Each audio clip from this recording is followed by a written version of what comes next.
सालों पहले की बात है जब राजा एक दूसरे को पैगाम के साथ ही कुछ पहेलियां भी भेजा करते थे।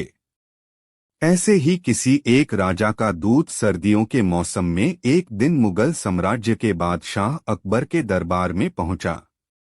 वह अपने साथ पहेली के रूप में पिंजरे में कैद एक नकली शेर लेकर गया था।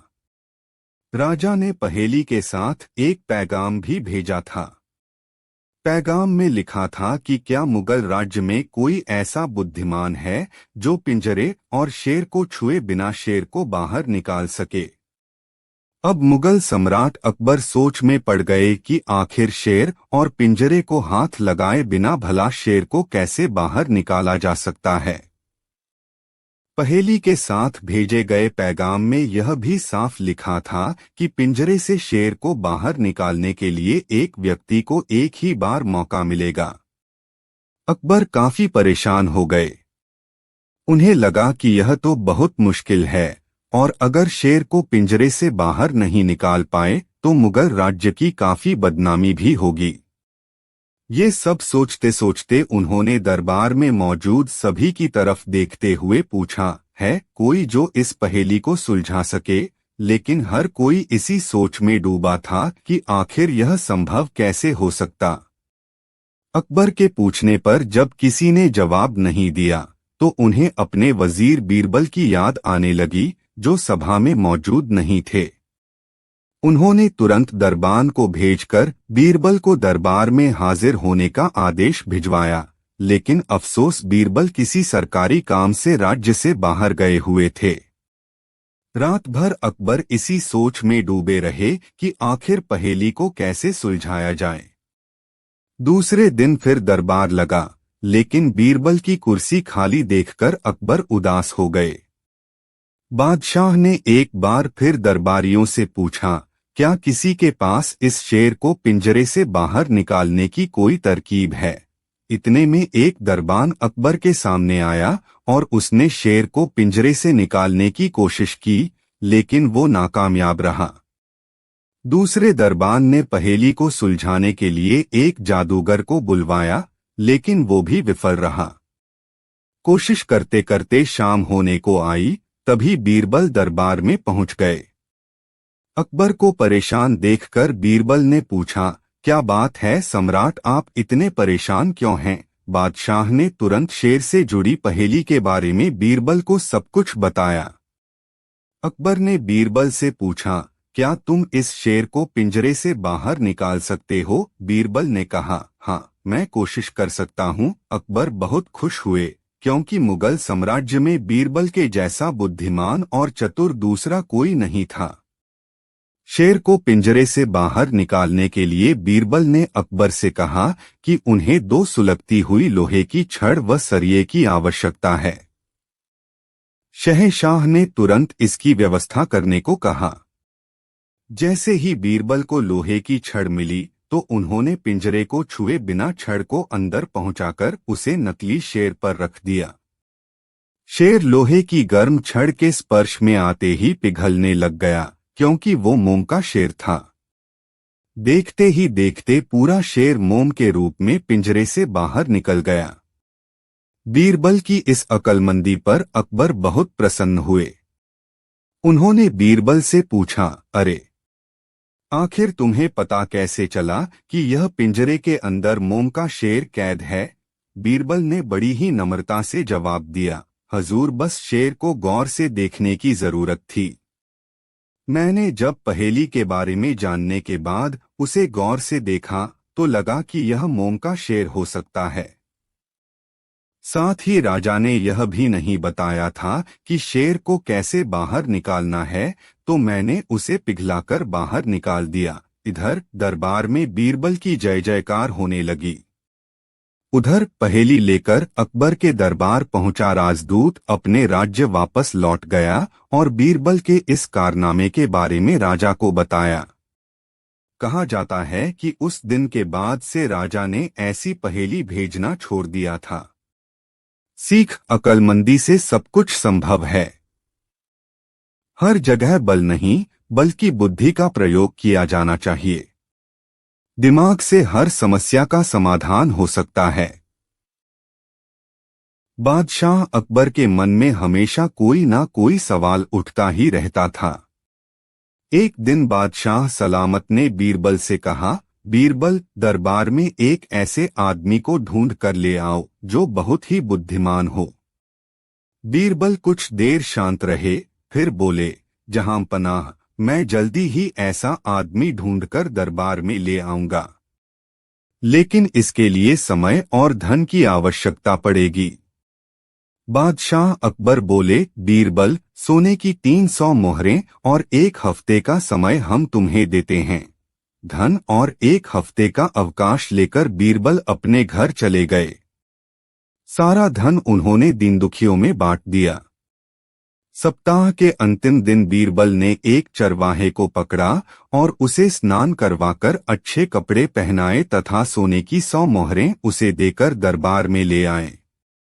रास्ते में ही चरवाहे को बता दिया कि उसे बादशाह सलामत के सामने कैसा व्यवहार करना है। बादशाह अकबर के दरबार में पधारते ही बीरबल ने कहा, जहां पनाह, मैं बुद्धिमानों का बुद्धिमान व्यक्ति ढूंढ कर लाया हूं। सांसद ने चरवाहे को देखते हुए पूछा, तुम्हारे माता पिता तुम्हें क्या कहकर बुलाते हैं? तुम कहाँ के रहने वाले हो?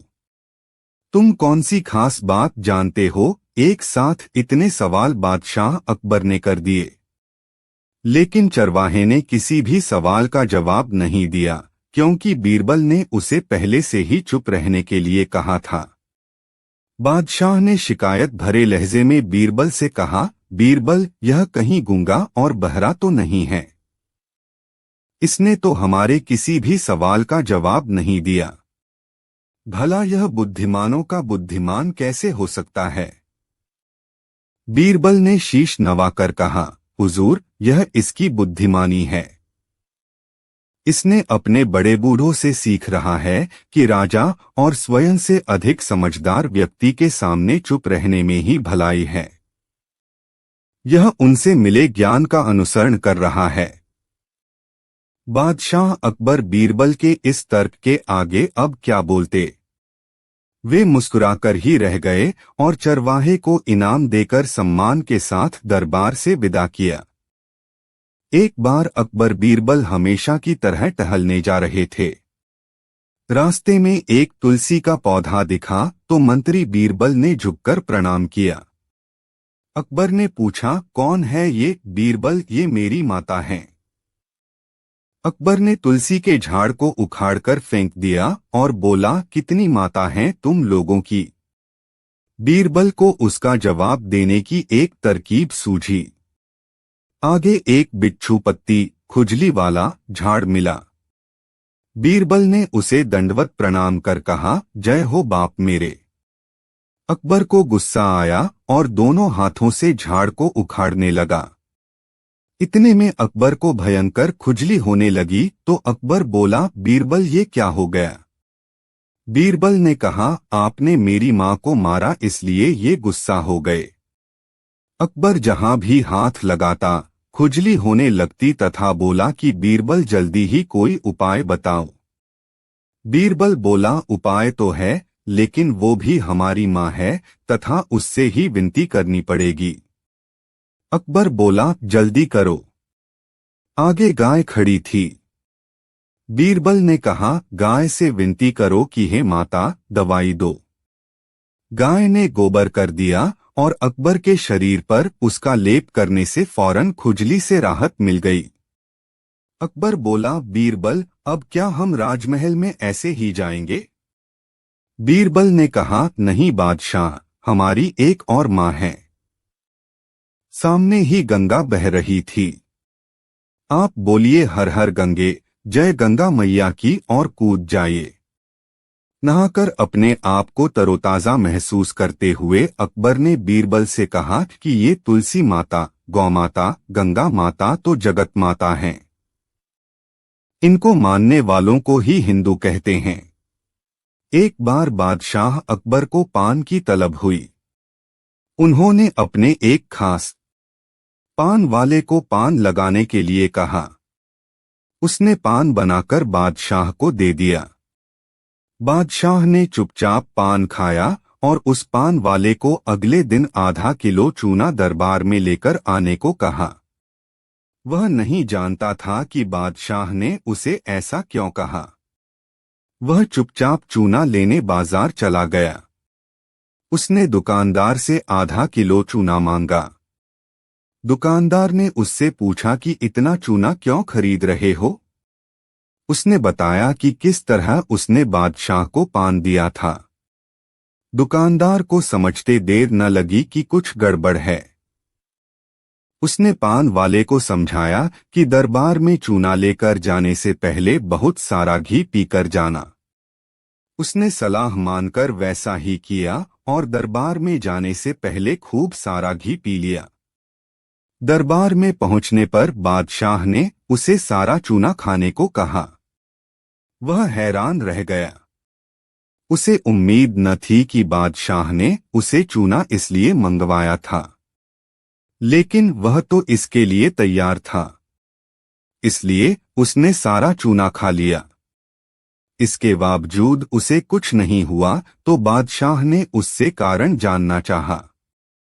उसने अपनी और दुकानदार की बातचीत के बारे में बादशाह को बता दिया।